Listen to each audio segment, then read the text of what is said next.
आपने देखा इस दिवाली किसान गाजीपुर बॉर्डर, सिंघू बॉर्डर और टिकरी बॉर्डर पर किस तरह से दिवाली मना रहे हैं और अपनी मांगों को लेकर के इस ठंड में भी लगातार पिछले एक साल से डटे हुए हैं। और वहीं आपने एक दूसरी तस्वीर देखी जहां पर एसएससी के छात्र इस दिवाली वाले दिन नारे लगा रहे हैं और रोजगार मांग रहे हैं।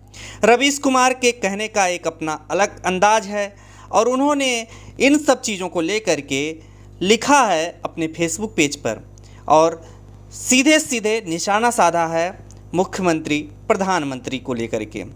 देखिए फिर क्या कहा रवीश कुमार ने। रवीश कुमार लिखते हैं कि अमेरिका में नौकरियों की बहार, भारत में नेताओं ने बढ़ाए मंदिर दर्शन, युवाओं ने किया स्वागत। रवीश कुमार ने अपने फेसबुक पेज पर लिखा है कि अमेरिका में नौकरियों की बहार आई हुई है।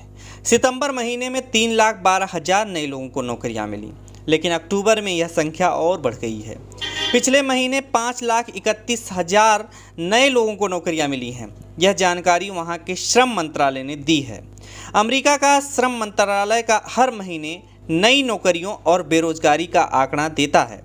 वहां पर बेरोजगारी लगातार घटती जा रही है। सितंबर और अक्टूबर के बीच 4.8% से घटकर 4.6% हो गई है। इसी के साथ पगार और मजदूरी में भी अप्रत्याशित वृद्धि देखी जा रही है। रवीश कुमार ने आगे लिखा है कि भारत में आपको श्रम मंत्रालय इस तरह के आंकड़े नहीं देता है। भारत में आप इस तरह की चीज़ें नहीं जानते हैं, कुछ और जानते हैं, जैसे प्रधानमंत्री किस तरह भगवान शिव की पूजा करने वाले हैं, मुख्यमंत्री किस तरह दिए जला रहे हैं, एक और मुख्यमंत्री कितने तरह के तीर्थों के दर्शक के सरकारी कार्यक्रम लॉन्च कर रहे हैं। इन दिनों आप युवा और आपके माता पिता राजनेताओं के जरिए धर्म की बातें ज़्यादा जान रहे हैं। सुबह शाम उन्हें किसी न किसी मंदिर के कार्यक्रम में देख रहे हैं। हर नेता इस तरह से कर रहा है जैसे लोगों को पहले पूजा अर्चना नहीं आती थी। अपने प्रधानमंत्री और मुख्यमंत्री को देखकर सीख रहे हैं। वरिष्ठ पत्रकार रवीश कुमार ने आगे लिखा है कि जबकि समाज में धार्मिकता पहले से व्याप्त है, उसकी विविधता और प्रचुरता असीमित है, लेकिन इन नेताओं को देखकर जल्दी ही लोग यकीन करेंगे कि पहले कोई पूजा नहीं करने देता था, अब फलाना मुख्यमंत्री या प्रधानमंत्री के आने के बाद से पूजा होने लगी है। नेताओं को पता चल गया है कि जनता के बीच जाना है तो रोजगार के सवाल को लेकर जाने की ज़रूरत नहीं है। बेशक नौजवान इसी के बारे में पूछेंगे, लेकिन अगर वे किसी मंदिर में पूजा करते हुए उसी नौजवान को टीवी के माध्यम से दिखाए जाएं, तो युवा बेरोजगारी की बात भूल जाएंगे। यह सही भी है। आज भारत के युवा को नेता से नौकरी नहीं चाहिए। वह चाहता है कि नेता पूजा कर दिखाएं, 2-4 मंत्र बोलकर दिखाएं। रोजगार से संबंधित किसी आंकड़े की क्या विश्वसनीयता है, किसी को परवाह नहीं है। रवीश कुमार ने आगे लिखा है कि केंद्र सरकार तो इस तरह के आंकड़े भी नहीं देती है। मुख्यमंत्री योगी आदित्यनाथ दावा कर रहे हैं कि उनके कार्यकाल में 4.5 लाख से अधिक सरकारी नौकरियां दी गई हैं।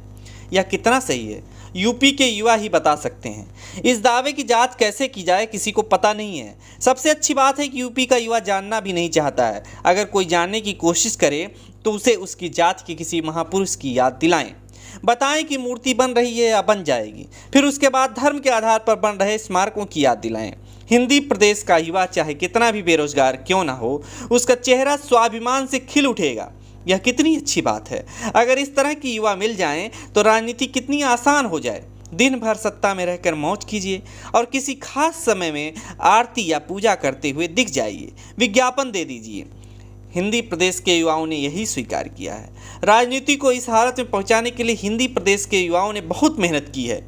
रवीश कुमार ने आगे कहा कि क्या किया जा सकता है, इसलिए पूरे समाज में महंगाई के सपोर्टर खुलेआम बोलते घूम रहे हैं कि लोगों की कमाई बढ़ी है, यानी लोगों को नौकरी भी मिली है।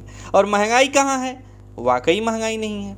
खबरों में बने रहने के लिए फोरम 4 को सब्सक्राइब करें और नोटिफिकेशन पाने के लिए बेल आइकन दबाएं।